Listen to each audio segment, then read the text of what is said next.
Hi, my name's Rosa Mitchell and I'm the owner and chef here at Rosa's Canteen.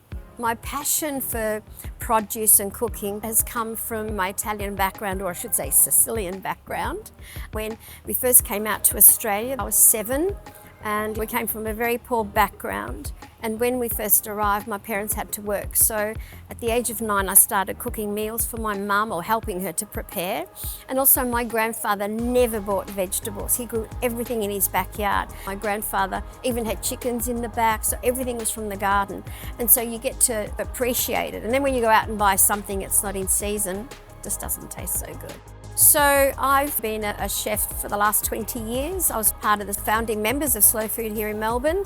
The slow food movement is about family, traditions, great produce and getting away from the fast things in life. It's about good food and produce that is seasonal, very seasonal. I'm a very simple cook. I don't do any fancy things. So if the produce is good, and you just have a little bit of olive oil on that tomato and send it out, it'll taste amazing. I don't need to enhance that in any way because it's come straight from the vine to us. I guess I'm cooking from my heart. I'm cooking food that I grew up with. Rather than try and be like everybody else, look at what your past was, your family heritage, and do more of things that you grew up with.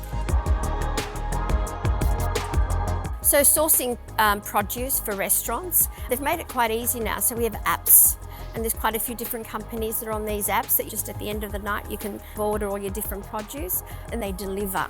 So you can actually get away with not having to run around. But what a lot of people don't understand is we pay the same price as retail. We don't get wholesale prices. So we pay the same price for your fish. We don't get a discount.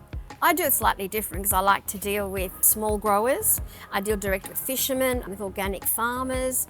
Sometimes I just go into the farmer's market and might find something that I love and I'll just buy a box and bring it into work.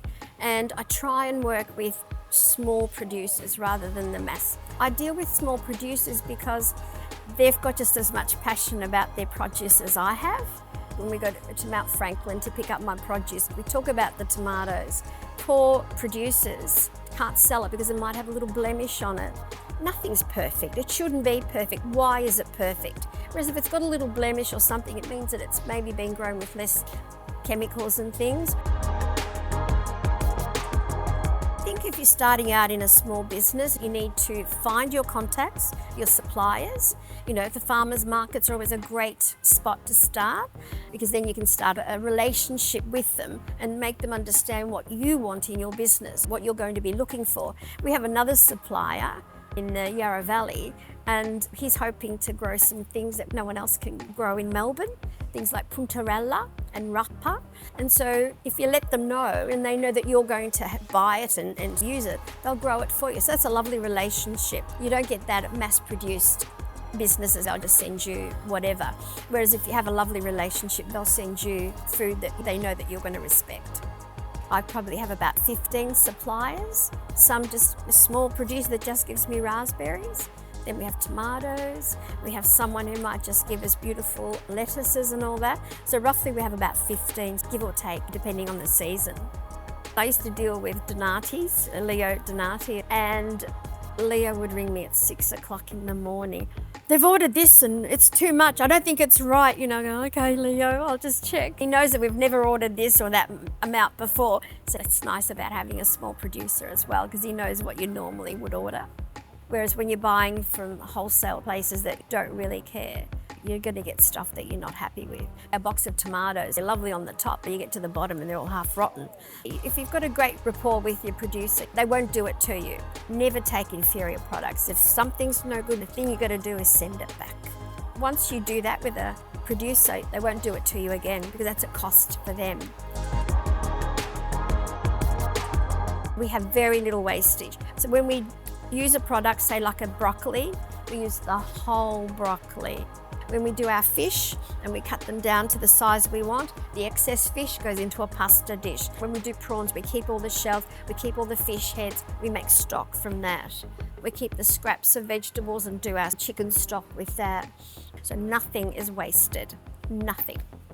Even a rabbit. We haven't talked about rabbits. And rabbit is something that we in Australia should be eating so much more because it's such a pest. And rabbits are delicious. So at the moment we've got rabbit on the menu, but the ribs are quite bony and they're no good. So we take the ribs out and we only use the saddle and the front and back legs. So the ribs, we don't throw them away.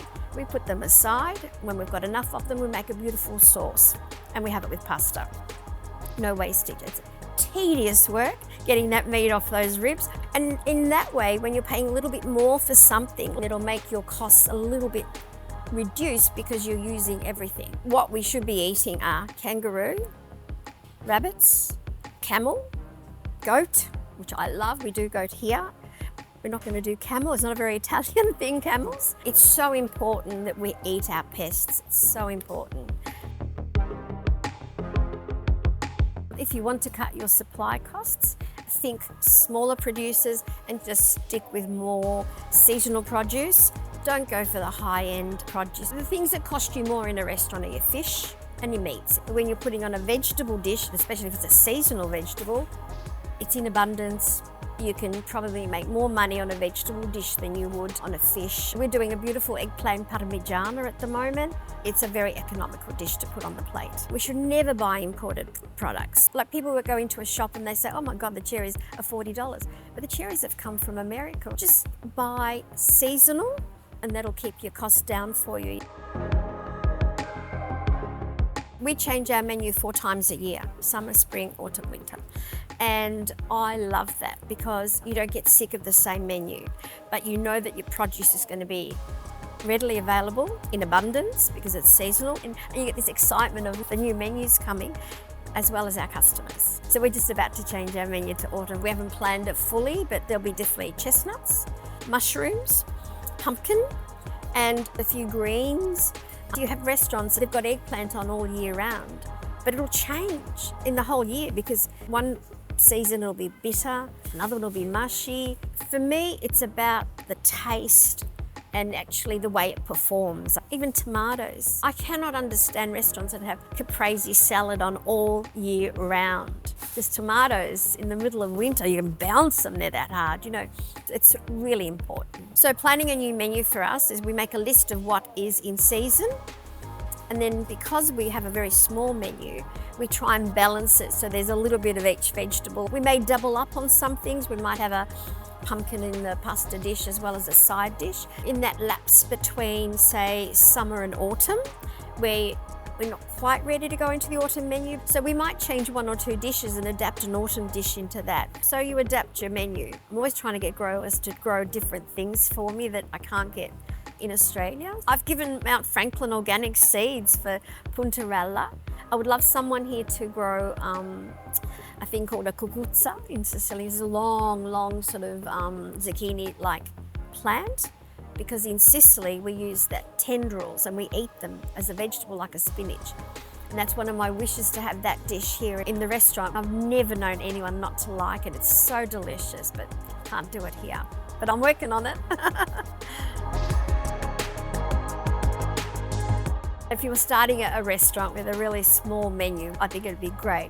So much less hassle. You don't need much, but you'd have to change it quite often. My first restaurant was like that. I was changing it weekly. I would go in and I'd say, I'm going to cook this today. Monday, I didn't know what I was cooking. Friday, it's great. I love it. Love to go back to those days. It was one of the busiest restaurants in Melbourne. No bookings, shared tables, 1 set price, bang. Coffee and cannoli at the end. It was amazing. Don't have anything out of season, don't have anything that's too expensive, and don't have pasta with avocado. Don't print that.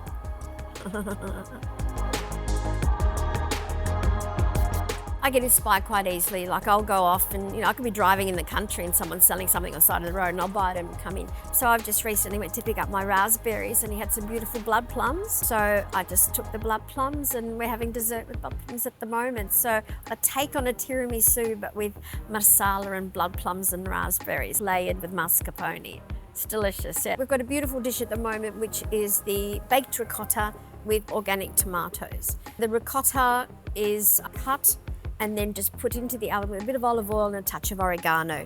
3 minutes, that's all it needs. So we serve it warm. It's not hot, it's not cold. And then we put organic tomatoes, a mix of different colours, basil, olive oil, nothing else. No vinegar, no nothing else. And that is the best combination, ricotta and tomatoes. Better than mozzarella, I think. I can still remember my grandmother going out down to the back. She had a huge backyard and she had chickens, and collecting the eggs and picking tomatoes on the way through, and she rarely bought vegetables. My grandfather grew everything that we wanted. And I think for me, more than anything, it's about the taste. I just love flavour in produce. I wait for that seasonal produce to come in. It's that anticipation of waiting a whole 8 months before I can have another great tomato or a peach or a plum. It's just the enjoyment of flavour, I think, more than anything else. I think people need to buy seasonally, love what they do, support your local, and just have a passion for what you're putting out. I think if you love what you're doing, it shows in your food, and your customers know that that's where it's coming from. If McDonald's ever come out with a square potato, I'm leaving, I'm going. They're going to make everything super big with lack of flavour. It's just wrong. It's really wrong. Sorry, McDonald's.